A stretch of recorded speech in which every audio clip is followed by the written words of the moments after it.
Daawit siluma yeroo Saa'ol adamsus Waaqa amanaa ture Waaqa abdachaa ture argol gaafata namoonni Waaqa abdatan immati nagararraa ta'e yetusan firaan sirratta kaan lammi sirratta kaan Waaqa ganama kana walittan dabarsa sin dabarsa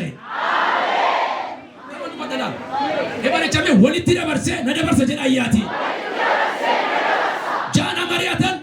sadin saddeeti na Mariatan afrafurin kudani na Mariatan shanshanin eewta mun ergaa kana sagalee jabaadhaan walitti dabarse jedha ayyaati na dabarse na jedha Daawit mana isaa keessa yemmuu ta'u ilma korra harkanaa qabaa ilmi isaa garuu ajjeesuuf fiigaa jira haa ta'uyyuu maleetu fiigu qilxuun beetoleedha qilxuun rifeensa isaa qabee gaangeen dabartee sokkitee Abshaaloom maal ta'e rarra'ee hafe argol gaafata immi kee rarra'ee nafu inni si adeemsu garuu rarra'ee hafa namoota waajjira keessa jirtan namoota hojii garagaraa hojjetan argol gaafata Waaqayyo kadhe walitti dabarsee si dabarsa me iyya jabana walitti dabarsee na dabarsa jedha ayyaati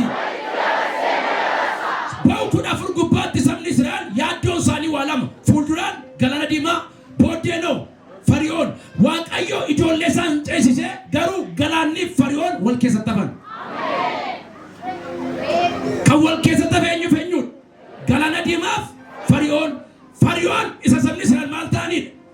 sodaatan galaanni diimaa no isa isaanii ilaalanii maal ta'an yaaddaan jarreettan kun lamman wal keessa tafan warri kakuu garuu keessa darbanii ce'an harkool gargaarsi qaba duraan waan si yaaddeesse booddeen waan si yaaddeesse har'a kadhe Waaqayyo walittan dabarsaa sin dabarsa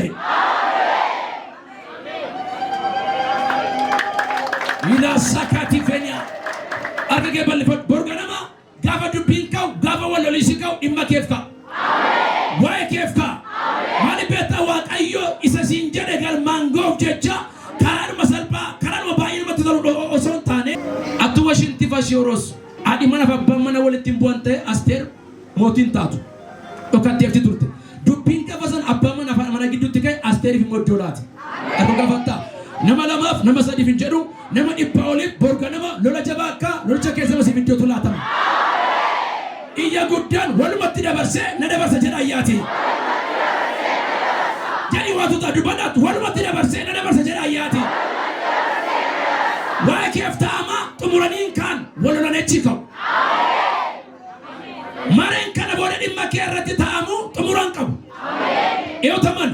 jaan torbaan dhibbanataan xumuran qabu nagaa ta'u walla bani gargar ba'u hakkana Waaqayyo siif natu dhaabata ati kophaa miti natu dubbatane Waaqayyo iyya jabana mana koof jedha ayyaati maatii koo fedha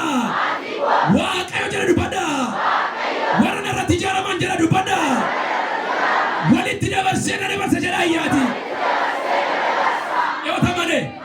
achiin abda silol Waaqayyo argita Daawit eeboonii waraanne Waaqayyotu qabe kaluwan itti naay manoo sabiraati dura keetti ilaaltee waa yaaddoftee jedhaanii booddeetti immoo nan deebi'a jettee waan sodaattee jedhaanii siin keessuma dabarsanaa jedhaanii